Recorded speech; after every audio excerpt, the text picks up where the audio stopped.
Nuk do t'i gjoni kur nga unë akuza, sharje e as kërcënime për drejtësinë e re.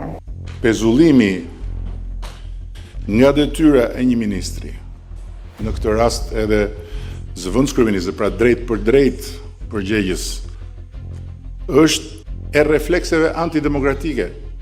Edi Rama Lubi Ballukua, e dini që ka marrë 4 orë dhe ajo i thot s'ja fare do heqet. SPAK kërkoi dhe GKK vendosi për pezullimin e zëvendës kryeministres dhe ministres së energjisë së infrastrukturës. Kryeministri nuk e pranoi dhe çështja u ankimua në gjykatën kushtetuese.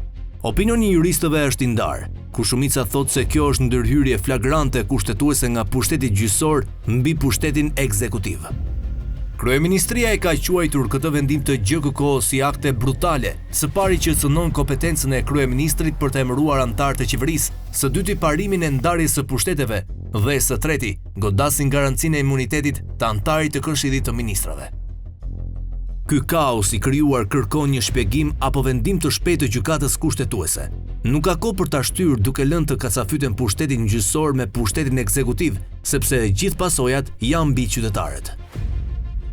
Tashmë gjykata kushtetuese u plotësua dhe me antarin e ri Asim Vokshi, që erdhi nga gjykata e lartë dhe duhet të vendosë. Sepse sa më shumë kushtetuesja e vonon, aq më keq është për vendin, ku në vend të qeveriset mendja shkon te kacafytja me SPAK-ut dhe qeverisë. E në fakt më normale ishte që SPAK të kërkonte heqjen e imunitetit të deputetes Belinda Balluku se sa pezullimin e saj.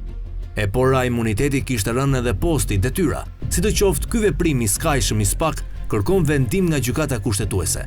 Dhe nëse ajo i jep të drejtë SPAK-ut, atëherë duhet duar trokitur prokurori që firmosi.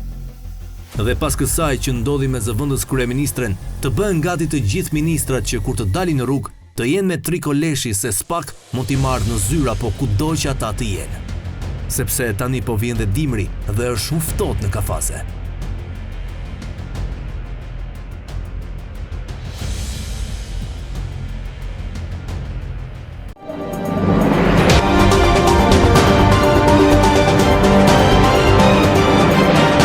Editoriali Koha Jon.